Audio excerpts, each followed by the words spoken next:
Somewhere, right now, someone is telling your favorite scary story around a campfire, completely unaware that it actually happened. Not based on true events, not inspired by. It happened to real people, in real houses, on real streets you could still visit today. And the version they're telling? It's the watered-down one. The real story is worse. Tonight, I'm going to show you 3 urban legends everyone thinks they know, and the actual killers behind them, whose real crimes were so disturbing that America turned them into folklore just to make them easier to survive. Stay to the end of story 1, because the twist in that case is the reason an entire American city still throws a party to this day. And if you don't understand why, you'll be sleeping with the lights on. New Orleans, 1918. The city is already living inside a kind of fever dream. World War I is grinding on overseas, and a killer nobody can name is working his way through the sleeping city, one back door at a time. He doesn't break windows. He doesn't pick locks. Instead, he finds the cheapest, quietest way in. A loose panel in a back door, pried open by hand, and he lets himself into homes while families are sleeping.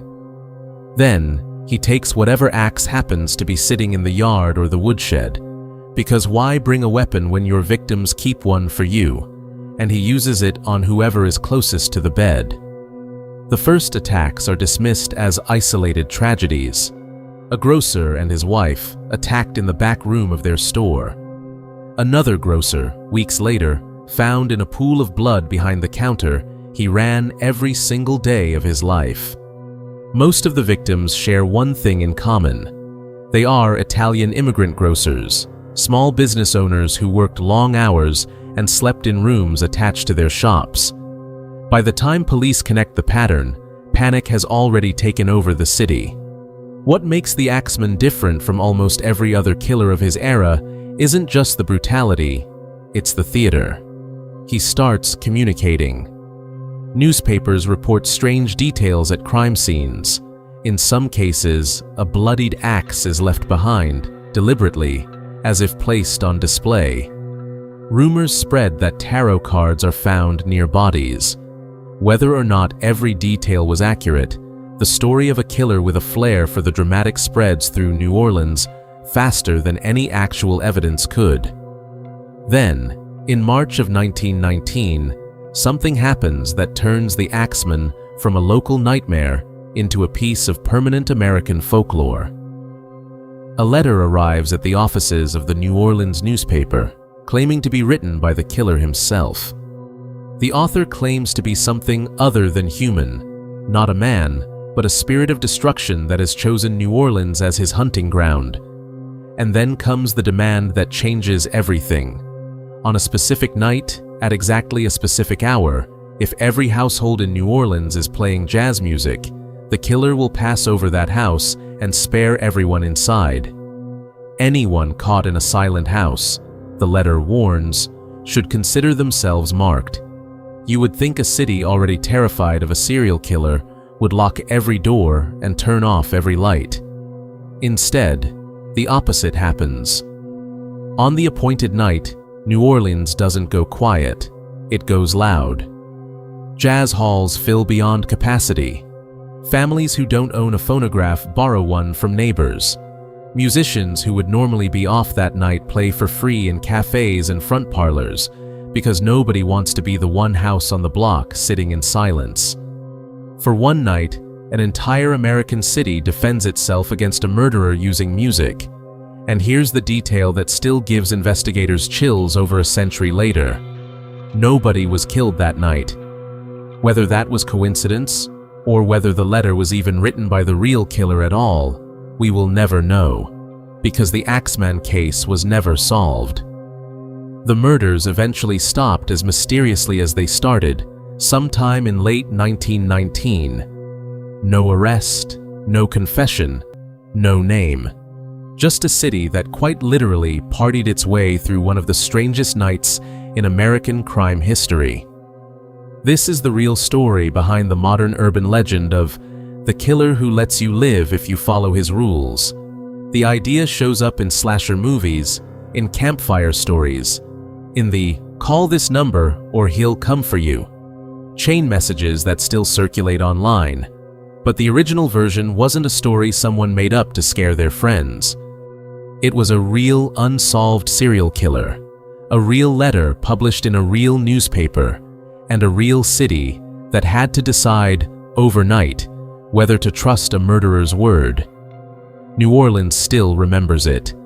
To this day, Axeman jazz nights are held in the city as a tribute to the night music may have saved lives, or at least the night an entire population believed it did. Every parent who's ever checked their kids' Halloween candy for tampering, every news segment warning about razor blades in apples, every urban legend about strangers poisoning trick-or-treaters, all of it traces back to one night, one neighborhood, and one man who understood exactly how Halloween worked and used that knowledge to commit the most calculated murder of his own child. Houston, Texas, Halloween night. A father is walking his own 2 children and a group of neighborhood kids through a quiet, upper-middle-class subdivision. To every parent watching from their porches, he looks like exactly what he's pretending to be.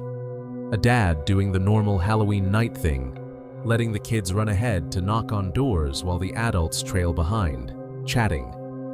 At one point during the route, the group approaches a house where nobody answers the door.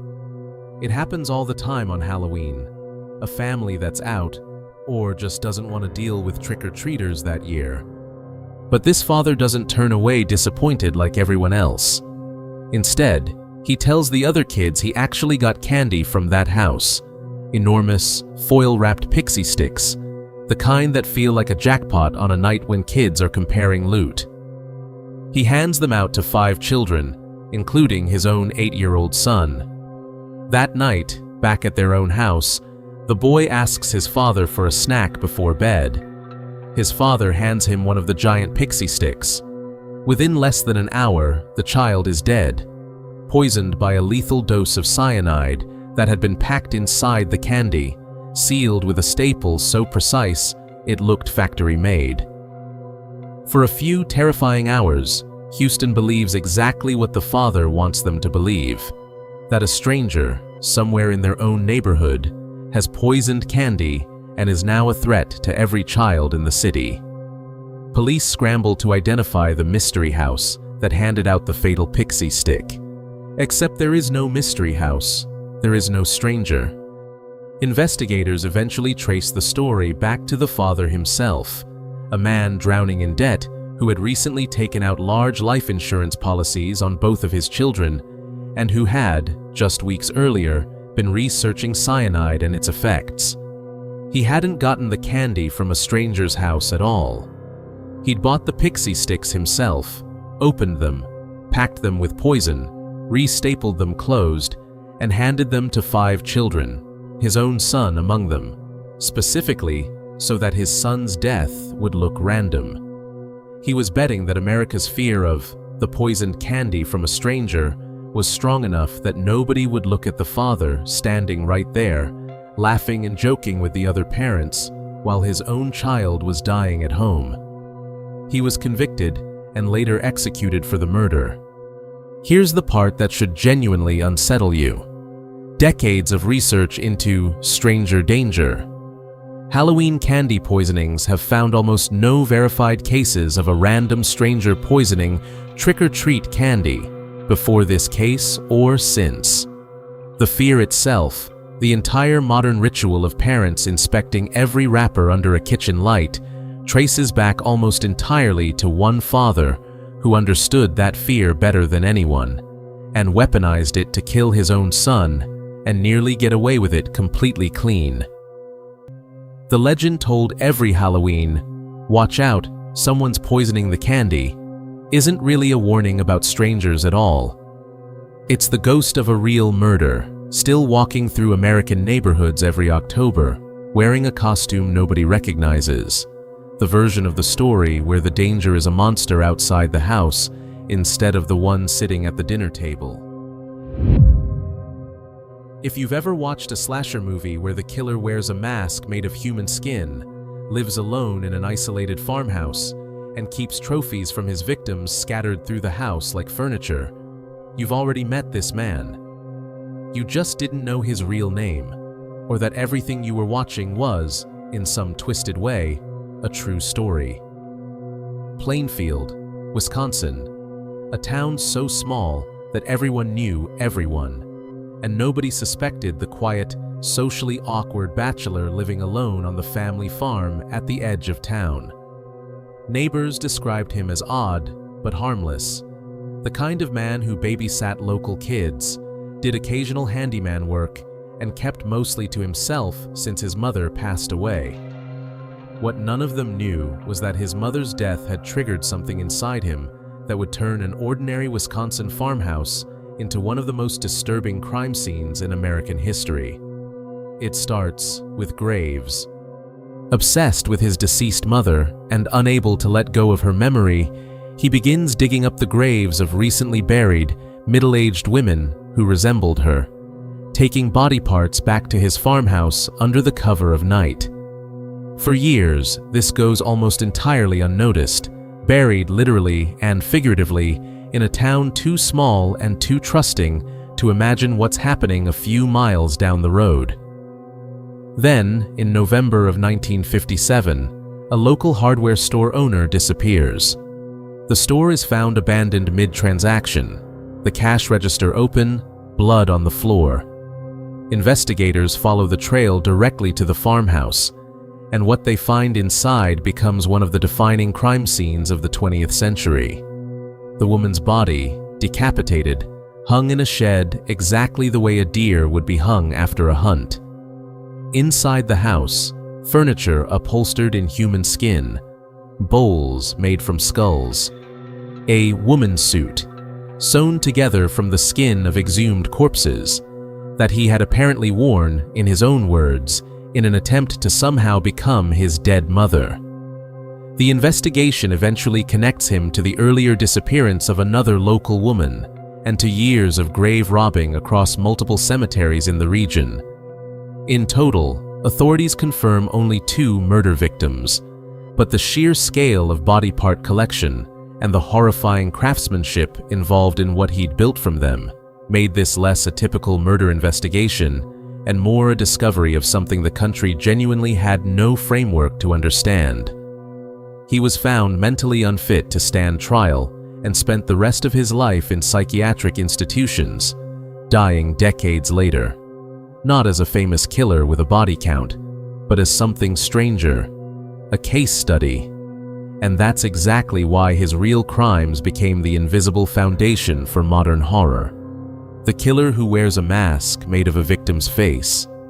That's a near-literal detail from the Plainfield farmhouse. The isolated rural killer with a house full of human trophies, first introduced to audiences through a quiet mama's boy character running a roadside business. Also drawn directly from this case. An entire generation of horror movie villains, the ones that still show up in your recommended feed every October, were built, piece by piece, from evidence photographs taken inside one small Wisconsin farmhouse. The legend Hollywood sold you was terrifying enough to fill decades of movies. The real case file was worse, because nothing about it was fiction, and the man responsible spent years living quietly beside people who had absolutely no idea what he kept in that house.